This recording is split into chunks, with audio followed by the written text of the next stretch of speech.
Hello শিক্ষার্থী বন্ধুরা, আজকে তোমাদের জন্য আরও একটি নতুন ক্লাস নিয়ে আসলাম একদম শূন্য থেকে। যারা ইংলিশে কথা বলতে চাও তারা নিয়মিত আমাদের এই চ্যানেলটিকে ফলো করতে পারো, কারণ এখানে একদম শূন্য থেকে ইংরেজি শেখানো হয়। যারা ইংলিশে কথা বলতে চাও এবং ইংলিশ শিখতে চাও, প্রথমে বলবো ইংরেজি বাক্য। ইংরেজি বাক্য কি কি?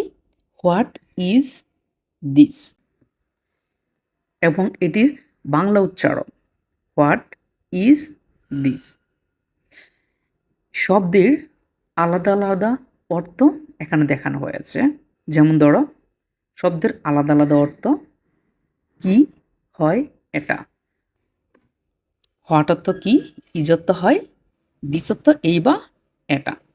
এখন ওপরের যে প্রত্যেকটা বাক্যের আলাদা আলাদা অর্থ কি?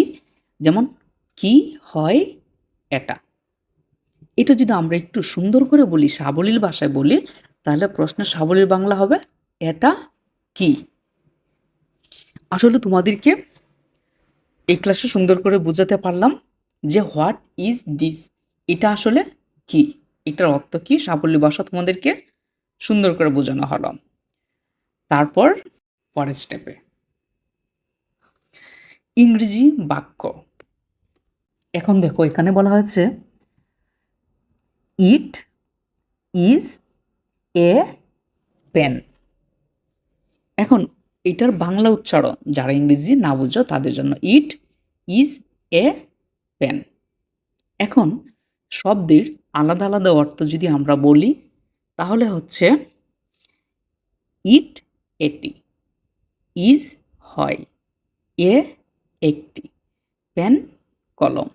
এখন এই শব্দের উপরের বাক্যের শব্দগত পার্থক্য যদি আমরা বলি, শব্দগত পার্থক্য যদি আমরা বলি, তাহলে হবে ইট অর্থ এটি, ইজ অর্থ হয়, এ অর্থ একটি, পেন অর্থ কলম।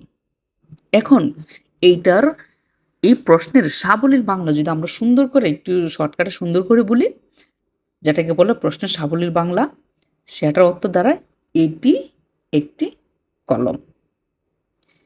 এটি একটি কলম। শিক্ষার্থী বন্ধুরা, আশা করি তোমাদেরকে বোঝাতে পেরেছি। একদম নতুনদের জন্য, যারা ইংলিশে কথা বলতে চাও তাদের জন্য মূলত কিন্তু এই ক্লাসটি একদম শূন্য থেকে। নিয়মিত ক্লাস পেতে আমাদের চ্যানেলটিকে সাবস্ক্রাইব করে পাশে থেকো নিত্য নতুন ভিডিও পেতে।